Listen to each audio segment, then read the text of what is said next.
ऐसा वाला यूज करो, मेरे ज़्यादा गलत है। चलो लाइट से आ गई। अब सबसे पहला काम ये करो कि बात आपको पता है कि इसके अंदर हमने बैलेंस शीट को कंप्लीट करना, ठीक है।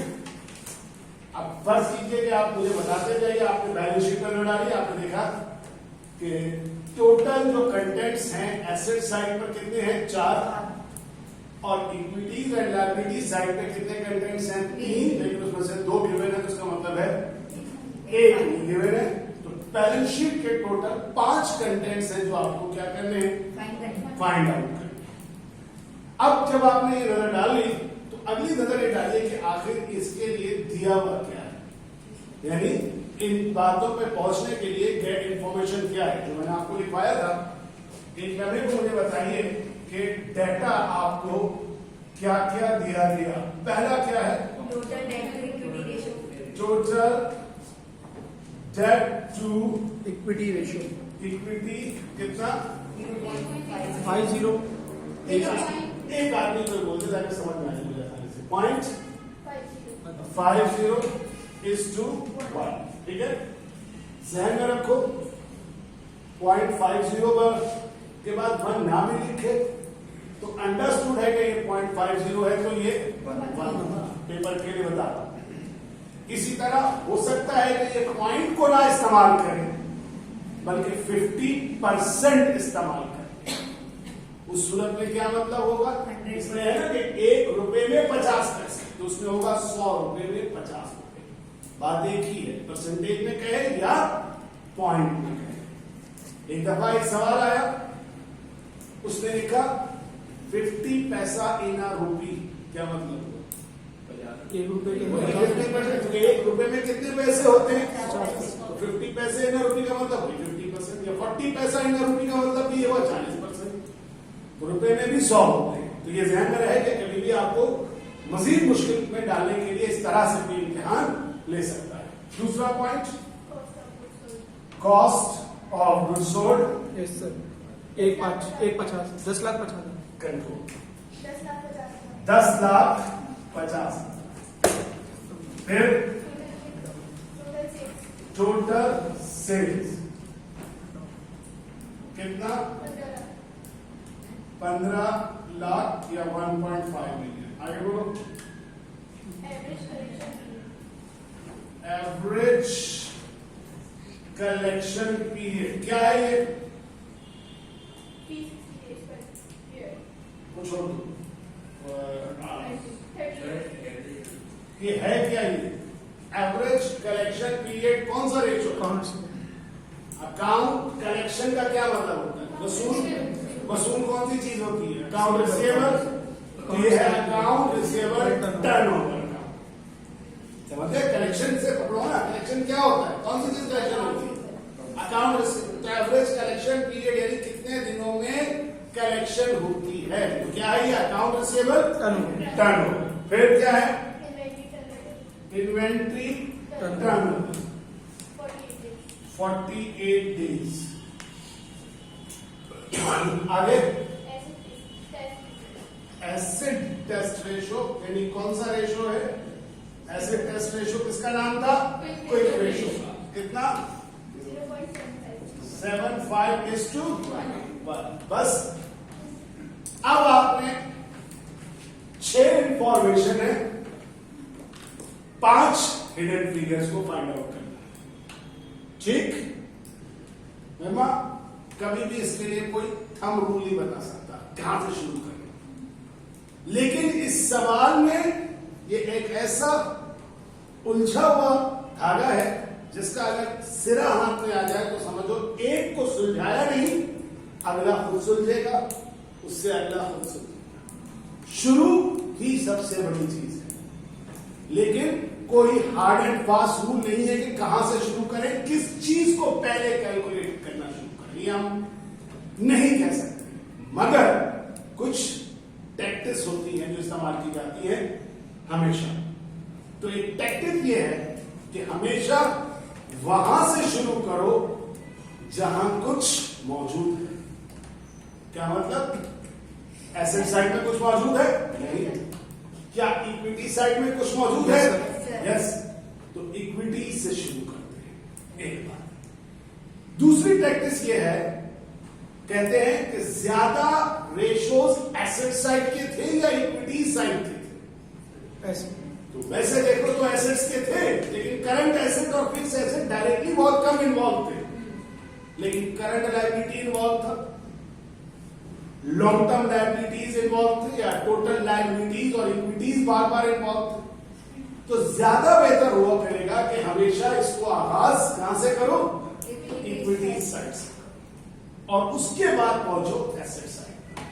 लेकिन मैं फिर दोहराता हूं, जरूरी नहीं है कि मेरी ये बात उस सवाल से मुताबिकत रखती हो जो इम्तिहान में, क्योंकि हो सकता है वो यहां से गायब कर दे और इधर कोई आइटम ऐसा पकड़ा दे जिससे आपका रास्ता इधर से निकलता हो। तो सबसे इंपॉर्टेंट वो यही कि वहां से शुरू करने की कोशिश करो, सिरा ढूंढने की जहां पे कुछ मौजूद है। अब ये आज तो अब आपके इंदे होना चाहिए कि इस वक्त ये दोनों आइटम रिप्रेजेंट कर रहे हैं किसको, इक्विटी को, और ये वाहिद एक आइटम है जो रिप्रेजेंट कर रहा है किसको, लायबिलिटी। यही करंट लायबिलिटी है और यही टोटल लायबिलिटी है। तो जो डेट टू इक्विटी का रेशो दिया गया है वो डेट टू इक्विटी में इसका और इन दोनों का रोल होगा या नहीं होगा, क्योंकि ये दोनों मिलाकर इक्विटी है और वो वाहिद क्या है, लायबिलिटी। तो हम अगर पहली चीज कैलकुलेट करना चाहते हैं तो हम किसको करेंगे, अकाउंट पेबल को, करंट लायबिलिटी को या टोटल लायबिलिटी को, तीनों एक ही चीज करना है। तो हम सबसे पहले जो कैलकुलेशन की तरफ बढ़ते हैं वो कैलकुलेशन इज कॉल्ड क्या, कंपटीशन फॉर अकाउंट्स पेबल। आप चाहे तो इसको टोटल लायबिलिटी, आप चाहे तो इसको करंट लायबिलिटी लिख सकते। क्या फॉर्मूला था, debt to equity equal to total debt या total liabilities upon total shareholder equities. क्या फॉर्मूला है डेट टू इक्विटी, 0.5 अपॉन 1, ये लिखूंगा, इस 2 का मतलब होता है अपॉन, 0.5 अपॉन 1। इक्विटी मुझे पता है, शेयर होल्डर इक्विटी 2 और 3 मिला के कितनी, 5 लाख ऊपर। अब मैं थोड़ा सा शॉर्ट कर रहा हूं, सॉल्व करने आपको देख स्टेप्स पता है, आपको क्रॉस मल्टीप्लीकेशन है, सॉल्व कीजिए, 5 लाख से जाके मल्टीप्लाई होके आपके पास 2,50,000 का अकाउंट पेबल बनेगा। मैं ये चीज बोर्ड की उसकी वजह से कर रहा हूं, 2,50,000 would be our account payable. और पहला क्वेश्चन था, इसलिए बहुत आसान भी रखा है। तो देखो, जहां 1 रुपए की इक्विटी होती है तो उसमें लायबिलिटी आधा होता है उसका। तो अगर इक्विटी 5 लाख है तो लायबिलिटी का आधा कितना होगा, एग्रीड। तो इसी तरह आप कोई भी सवाल हो सकता है, 40 हो, 30 हो, 25 हो, 20 हो, निकाल सकते हैं। सॉरी, 1 रुपए के एसेट में, 1 रुपए की इक्विटी में लायबिलिटी कितनी है, 50 पैसा, यानी आधी। तो इक्विटी 3 और 2 लाख मिला के कितनी है, 5। तो 5 का आधा कितना होगा जो लायबिलिटी है जो बनेगी, 2.5 लाख बनेगा। तो अगर हम इतना ना भी करें तो क्यों करके निकाल सकते हैं अगर किसी कैलकुलेशन के लिए। इसके साथ ही जैसे ही आप कॉल सॉल्व करें, अब आप जाकर, अब देखिए मैंने यहां पर वैल्यू लिख दे 2,50,000, लेकिन 1 मिनट तो सफाई से ज्यादा जरूरी है कि मेरी बात सुने। सारी चीज अवेलेबल है, जब ये वीडियो भी बन रही है तो फिर क्यों उस पर आप नोटिंग में पड़े हुए आते हैं, ये वीडियो एवोपरेट हो जाएगी या ये लिखाई जो है बाहर निकल जाएगी। अब जैसा कि मैंने आपसे कहा क्या कि एक सिरा आपके हाथ में आ जाए तो देखिए कि अगली चीजें कैसे सॉल्व होती।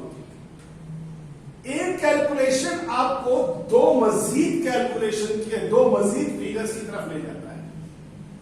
इस साइड की तीनों चीजों के कंप्लीट होते ही इस साइड की टोटल इक्विटीज आपके पास आ गई। एग्रीड? यस सर, और टोटल एसेट्स। जैसे ही टोटल इक्विटीज आप कैलकुलेट कर बैठे तो आप जानते हैं कि वही वैल्यू होगी किसकी? Total assets. हालांकि दोनों आपके सामने नहीं थे, लेकिन इनका यानी इनके दास्तान भी नहीं, दास्तानों में मगर सवाल में ही मौजूद था कि हाँ हमने लिखा। ठीक है, और वैसे भी अगर ना भी हो तो अंडरस्टूड है टोटल तो होगा। तो पहली चीज से अब लाजमी सी बात है, इक्विटी साइड कंप्लीट हो गया तो कहां पहुंचे? एसेट्स।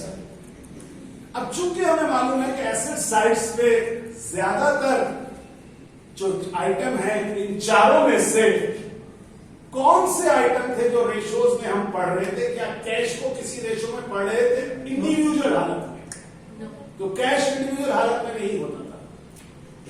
इसी तरह प्लांट एंड इक्विपमेंट भी इंडिविजुअली किसी रेशो में कैलकुलेट नहीं होता, मगर अकाउंट रिसीवेबल और इन्वेंटरीज दो ऐसे थे जो कि दोनों मौजूद होते थे, और उनसे रिलेटेड हमने देखा कि कॉस्ट ऑफ गुड्स सोल्ड भी है, टोटल सेल भी है, और एवरेज कलेक्शन और इन्वेंटरी टर्नओवर भी मौजूद है। तो हम अगले स्टेप में बढ़ते हैं। कैलकुलेट करने के लिए क्या पसंद है, इन्वेंटरी या रिसीवेबल? इन्वेंट्री। तो receivable competition for account receivable. जो आपको पसंद है वो आप कर लीजिए, ना पसंद की जिम्मेदारी।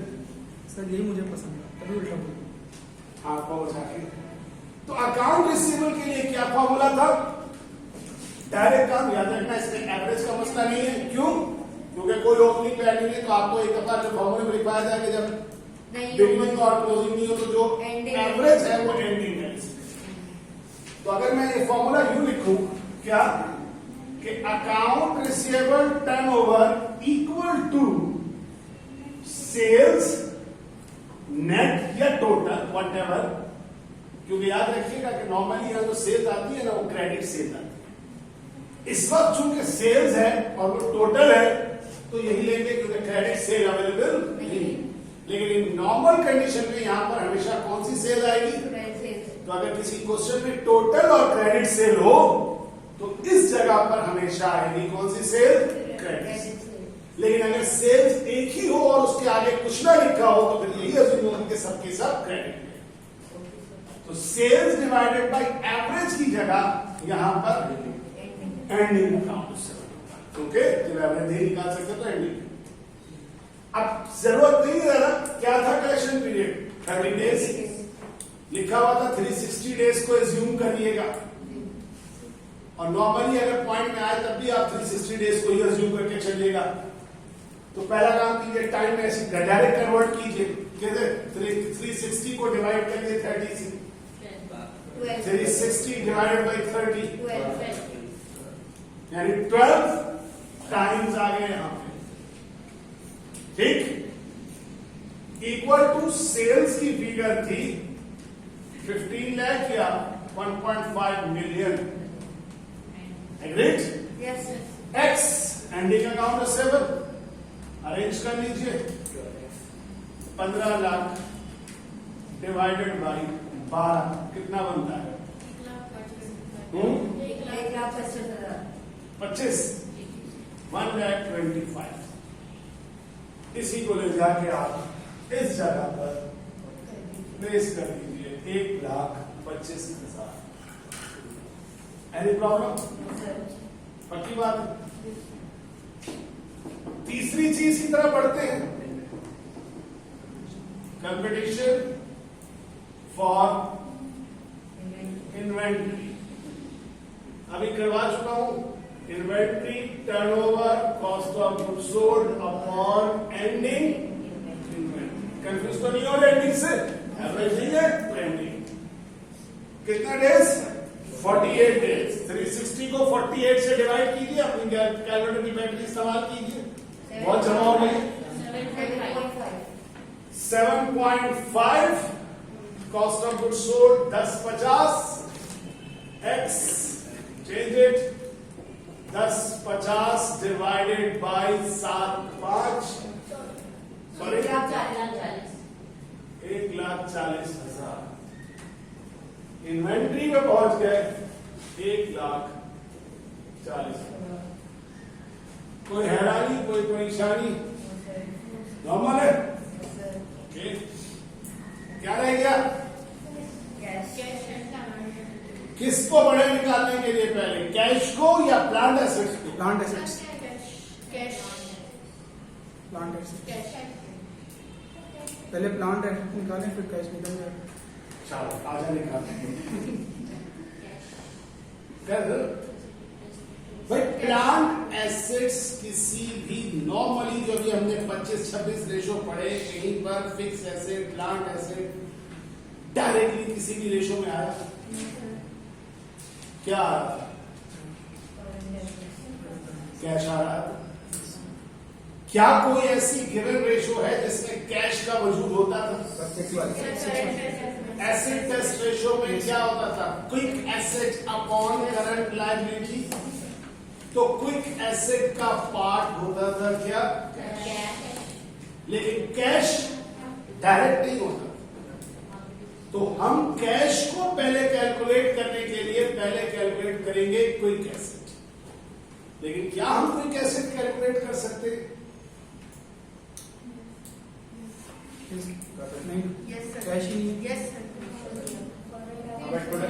क्विक एसेट हम प्लस करके तो नहीं कर सकते, लेकिन हम रिवर्स जाके क्विक एसेट कैलकुलेट कर सकते हैं ऐसे कि क्विक रेशो में फॉर्मूला होता था quick asset upon current liability.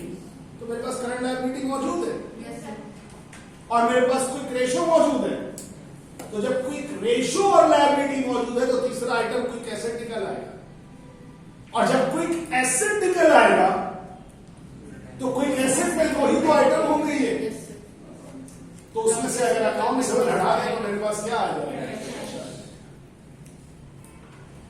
सही है। आप आंसर किसको कह रही है? पहले आंसर पहले डिसाइड करो ना कि आंसर किसको कह रही है। आंसर तुम अगर कह रही हो क्विक एसेट को तो मेरा जवाब है यस। क्यों? क्योंकि मैं आप क्विक एसेट निकालने जा रहा हूं। एसेट टेस्ट रेशो और लायबिलिटी की मदद से you can calculate quick asset. But quick asset इस सवाल के हिसाब से दो चीजों का टोटल होगा, कैश और रिसीव। लेकिन अगर यही पर क्विक रेशो की जगह करंट रेशो दे देता तो क्या होता?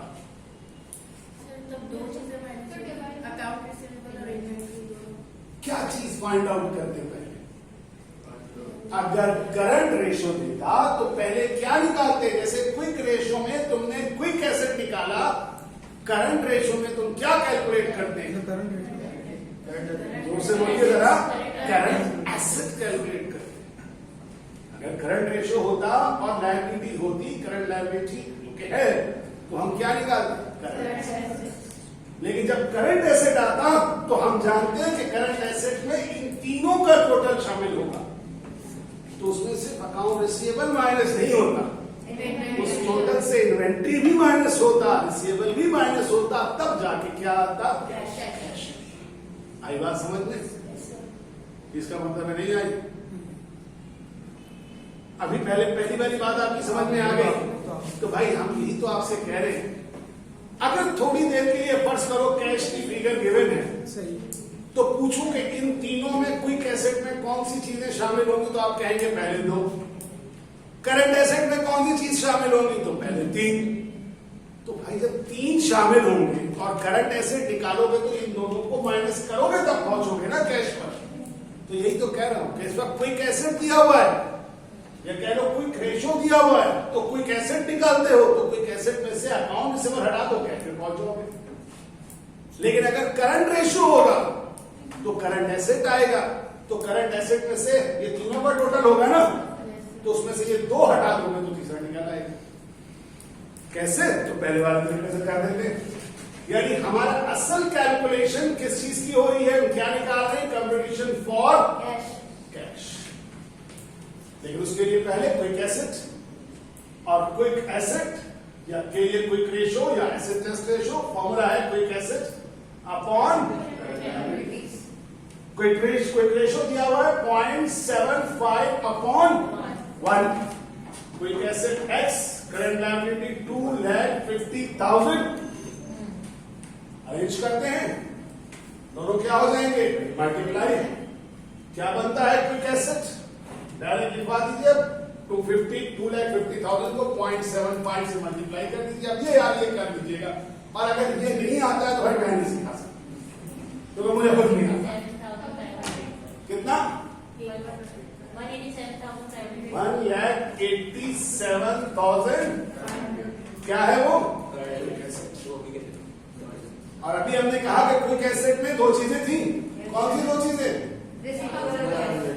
कैश और, तो इसी से हम अगर माइनस कर दें क्या चीज, कितनी, 1,25,000, तो हम कहां पहुंच सकते हैं और क्या कैलकुलेट कर सकते हैं,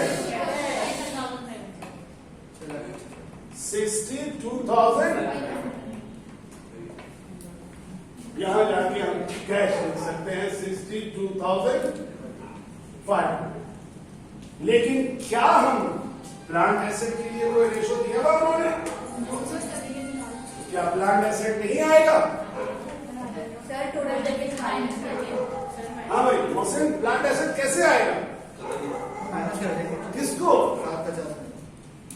भाई टोटल दिया हुआ 750, ये टोटल इन चारों का टोटल होगा, तो 4 में से 3 दिया हुआ है यार, एक नहीं दिया हुआ तो बहुत जबरदस्त बात कही इन्होंने। यकीनन जिसकी आवाज आ रही होगी खुश हुआ। 7,50,000 में से ये तीनों माइनस कर दे, आपके पास प्लांट एंड इक्विपमेंट की वैल्यू, मैंने कब बोला ऑनलाइन कितना आया, ठीक है। अब ये सारा मैंने सॉल्व करके दिया हुआ है, प्रॉपर तरीके से उस जगह पे सॉल्व हुए थे। जो बताने वाली बात थी मैंने बता दी आपको, और अगले सवाल को मैंने कहा था कि क्लास में करेंगे आप लोग, है ना। यस सर, जी हाँ, जी हाँ सर, वरना ये वाली चीज को अंदर बुला लेंगे, ठीक है। ये हो गया। नेक्स्ट क्वेश्चन अभी बाकी लोग करते हैं, आप लोग भी खुद बैठ के करें ताकि हो जाए। बंद करो सर स्माइल प्लीज। हाँ वो